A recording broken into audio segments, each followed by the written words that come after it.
This is Melissa McCarty, and you're watching That's Hot. It happened in this Santa Monica apartment. In 1980, police say it was a known drug house. Salmon and two teens stormed. I tell journalists, don't get in the business unless you are prepared. It's not glamorous at all. You have to be prepared for 12-hour days, low pay, paying your dues. You have to be emotionally and mentally strong because you're dealing with some heavy topics and heavy emotions in the field if you're a reporter.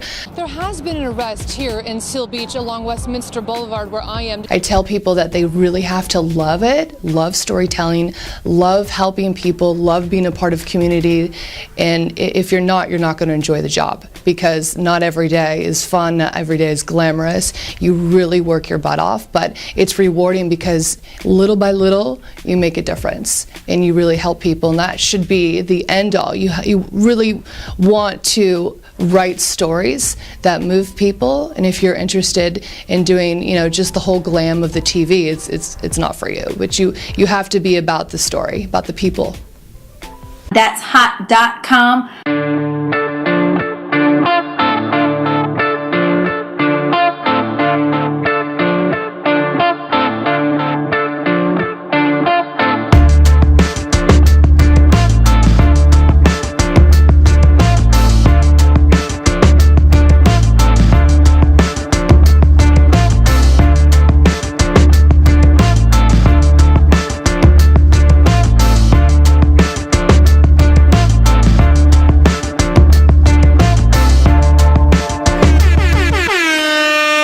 That's hot.com. Why did you write this book? What motivated your story? My brother motivated me to write the book, News Girls Don't Cry, because I think he and I have a very unique story. We were raised in a way that I think is very special as far as getting a message out to millions of young people. Just to give you a brief rundown, my brother is a former gang member and he suffers from alcoholism. But he's bipolar, several different social phobias, and he's had a really rough life, but he and I have gone through a lot of chaos and things have happened. But meanwhile, the underlying message is to show people that regardless of your environment or the obstacles that you face every day, you can overcome any barriers that are in your way. I escaped an environment that was very violent, and I became a successful newscaster. That was always my dream.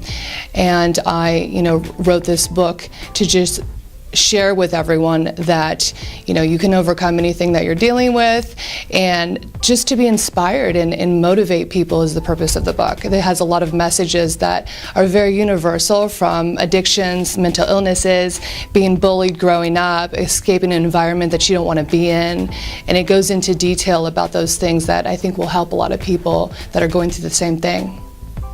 And what is, you still kind of answered this, but what inspired the title of your book?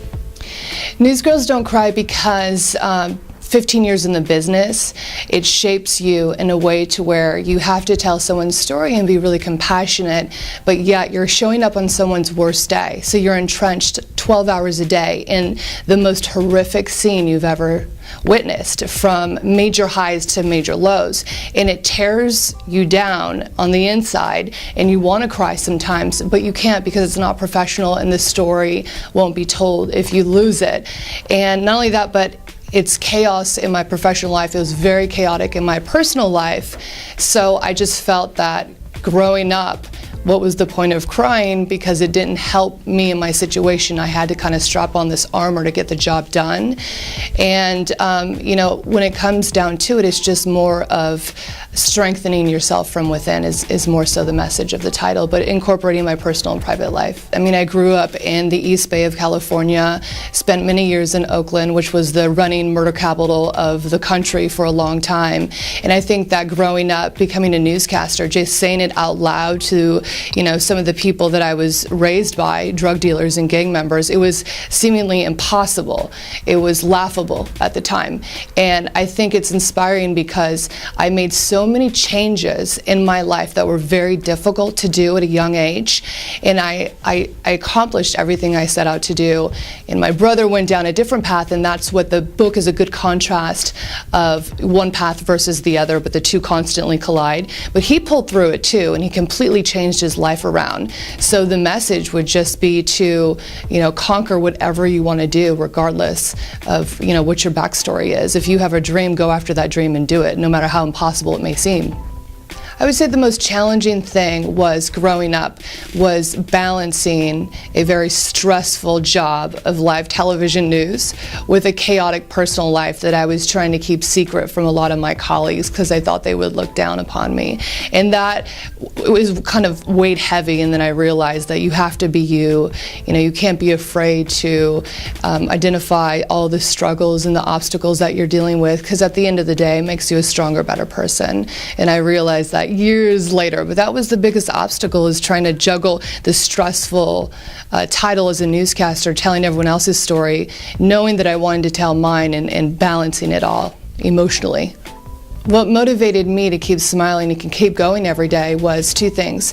My brother. I wanted a better life for he and I, because he deserves it. He's had it so rough. And another thing were the people that I met every day. When you show up and destruction has run through someone's life, their son, their daughter, a mother, a father has been killed, because I was a hard news reporter for 15 years.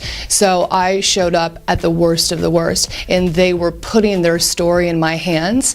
That's a huge responsibility. And so I, stayed focused regardless of what was going on in my personal life. And a lot of times the headlines I was doing for the news, very similar to headlines in my personal life that people didn't know about. It was, it was an unwanted parallel that I was going through, but what kept me going were the stories, were the people trusting me and wanting to do justice by telling their story in the best way that moved people and made people care. Because it's hard to make, if there's, a drive-by shooting, or there's someone's gunned down walking to school and an innocent kid dies, the average person, do they care? I mean, it's my job to make them stop their day, take a moment and care and listen to this story, whether it evokes some type of change.